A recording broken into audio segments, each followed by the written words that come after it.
Welcome back to MTG Grinders. My name's David. I'm here with Lewis. Say hi, Lewis. Hi, Lewis. And we're back for Modern Round 2, and we've got Cohen versus Trent here.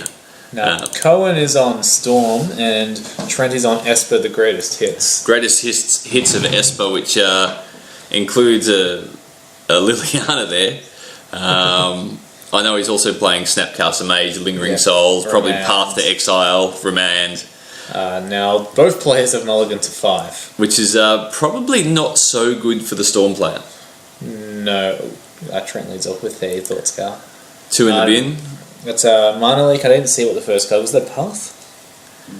Looks like a Path to Exile, yes, and a Mana Leak. And the Thought Scour really helps with the black part of Esper, with Murderous Cut and Tasiga. Yeah, Trent's playing one of his new favourite cards, which is Tasiga. Yep. And he can cast a Tasiga at any point if he happens to draw it. So. And you can get that turn 2 Tasiga happening with Thought Scour off to turn 1. Now we see Trent playing a tapped Hallowed Fountain here. Not too worried about representing counter magic or anything like that. I didn't get a good look at his hand, so I don't know if he has counter magic. But something like Remand or whatever is very, very good card to time correctly in this match. Traditionally, the Storm player can go off turn what? Well, we've got Cohen right here, turn 3. 3, 4 consistently.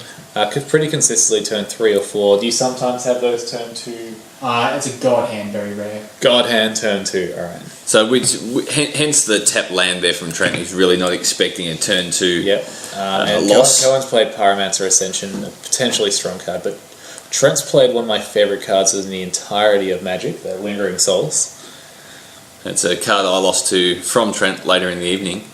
That seems reasonably good against Death Cloud, having the 4 creatures. Oh, it was just the flashback. The discard, so you can flashback. Yeah, actually, I remember seeing that. That was the following round, I believe, next to the camera. Went 3-1 with my Death Cloud deck, so I wasn't terribly unhappy. Lingering Souls was one of the pillars of Standard when it was in Standard. It's actually banned in Innistrad block format, along with Intangible Virtue, which is a card that plays well with Lingering Souls. Now we're looking at a Tasiga here, maybe?